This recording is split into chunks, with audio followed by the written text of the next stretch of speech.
biblical structure, Old Testament, New Testament types of books. All these very important things I believe you need to know are what we're going to be covering on in this video. If you're opening the Bible for the first time or you're always looking to learn more, you're in the right place. The Holy Bible is said to be intimidating at first, but once you get past that initial feeling, that's when things get fascinating. I've tailored this for the one who seeks to find. If that's you, get ready. With this, you will gain the courage to overcome those obstacles that have held you back when it comes to diving deeper into God's Word so that it might have a positive impact in your life. In this video, we're going to unpack the major points of the Bible structure. This will be a series of breakdowns covering more specifics later on. After this initial breakdown I have for you, I'll give you a pro tip when it comes to reading the Bible that I believe is always important to know, so stick around until the end for that. Let's dive right in. What is the Bible? The Bible, often referred to as the Holy Scriptures, is more than just a book. The word Bible, deriving from the Greek language, means the books, so it is a collection of books, 66 of them to be exact, from Genesis onto Revelation. It's a library of rich history, divine wisdom, and human experience. It was written in 3 languages in total: Hebrew, Aramaic, and Greek, but primarily Hebrew and Greek. It is divided into 2 main sections, the Old Testament and the New Testament. The Old Testament, written in Hebrew, sets the stage with 39 books, while the New Testament, written in Greek, adds 27 books to the narrative. The Old Testament has 3 major subgroups: historical books, poetical books, and prophetical books. There are 17 historical books, 5 poetical books, and 17 prophetical books. The first 5 of those 17 historical books are known as the Torah, or the Law of Moses. These are Genesis, Exodus, Leviticus, Numbers, and Deuteronomy. They cover everything from the initial creation of all things to Abraham's story, the Israelites' slavery in Egypt, their escape led by Moses, and their Mosaic law that shaped their society and morals. The next 12 out of those 17 historical books, starting with Joshua and ending with Esther, these books serve as the chronicle of the history of Israel.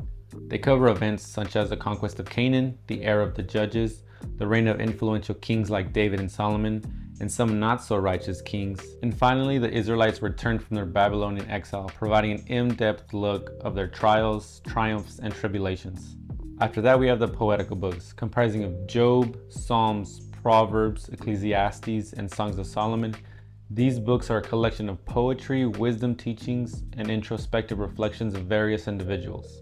They dive deep into profound and universal questions about suffering, love, and the human condition, providing spiritual insights and philosophical discussions. Finishing off the Old Testament, we have the poetical books. Spanning from Isaiah to Malachi, these books contain the words of prophets who acted as God's messengers. They often deliver warnings, promises, and prophecies to the Israelites, urging them to live righteously and adhere to God's law, contributing significantly to the prophetic traditions of the Bible and prophecies of the coming Messiah. If you've received benefit from this so far, I'd love it if you hit that like button, leave a comment, or consider subscribing now, as it helps the algorithm push this video further so that others may benefit as well. We've reached the peak and are coming on to the other side of the story, the New Testament. The New Testament is centered on the life, death, and resurrection of Jesus Christ, as well as the early development and expansion of the Christian church. And it has 3 major subgroups as well: historical books, Pauline epistles, and general epistles. Epistle is just another poetic word for letters. The first 5 are historical books, followed by 13 Pauline epistles, which were written by the Apostle Paul, and 9 general epistles, which were written by different authors. Out of those 5 historical books, we have 4 Gospels, which the word gospel, deriving from the Greek word evangelion, means good news. The accounts of Matthew, Mark, Luke, and John provide different perspectives on the life, death, and resurrection of Jesus Christ.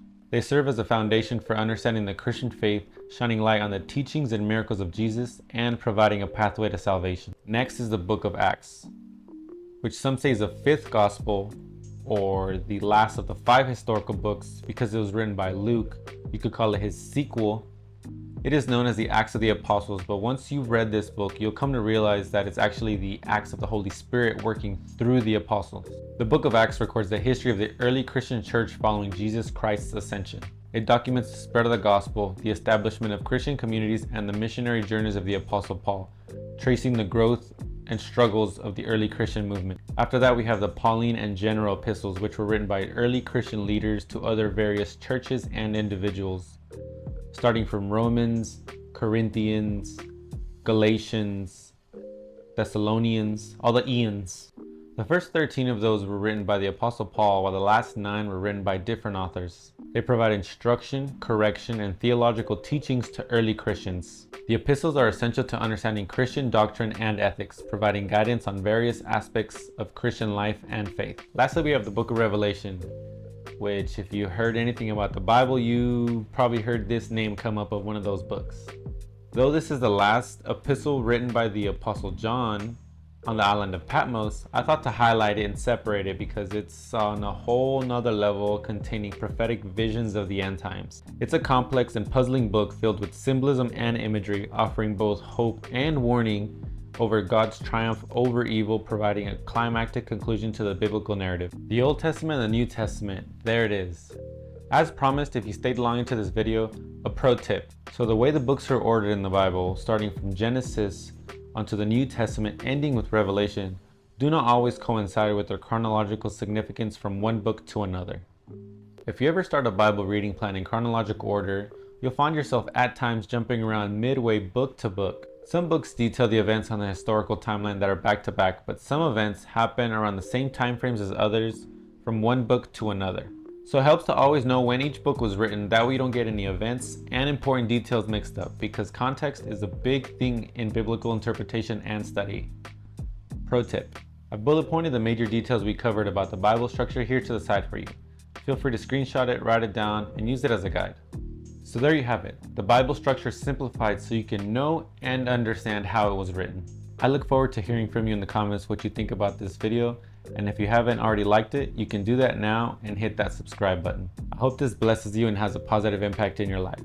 Remember this: knowledge is momentum, and momentum is motion, but taking action is where change is made.